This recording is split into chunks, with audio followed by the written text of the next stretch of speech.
is for married couples. Now you can actually keep track and keep score. And I was tempted to do this with my wife, but didn't want to end the marriage. So did not decide to play Chore Wars.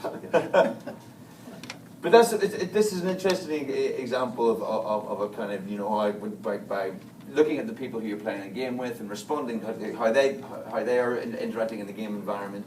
It allows you to be social. It's about intuitive and being proactive. And then the final one is scientist, which is people who like trying things, experimenting, and adapting to different game rules and environments. Intuitive, proactive, and solus. Sorry. And Cut the Rope is the example here. If you guys have ever played it, it's sort of a physics-based game, a lot of testing, a lot of back and forth. 6% of the UK population think they're sort of the scientist type. 22% think they're the politician type. So, why don't we do this? Let's go there. I think it's important. The reason why we developed this and we're already doing business with this. So we've been working on a couple of global projects with Coca-Cola Company, a global Fanta project and a global Coke project.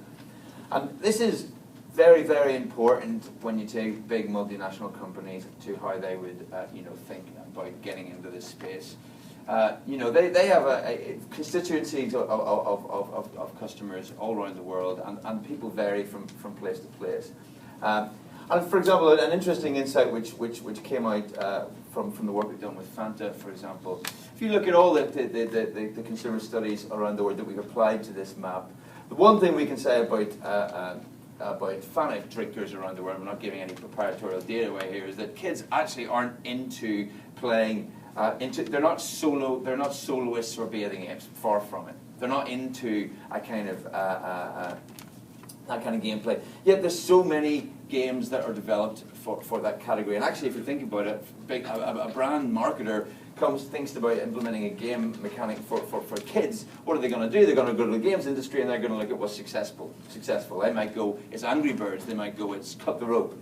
Yet we're finding that these are not the things which connect to their consumer base. So this allows us to build a strategic framework to start guiding where they're investing their funds. I think the takeaway, though, is adaptive play, personalization, customization. Our hope is that if you know sort of the core behaviors and the core personalities you want to speak to, you can start crafting environments for them. And then we actually believe that the environments over time can learn and map to the players themselves. So we have here a little casino picture. The blurb is a frequent flyer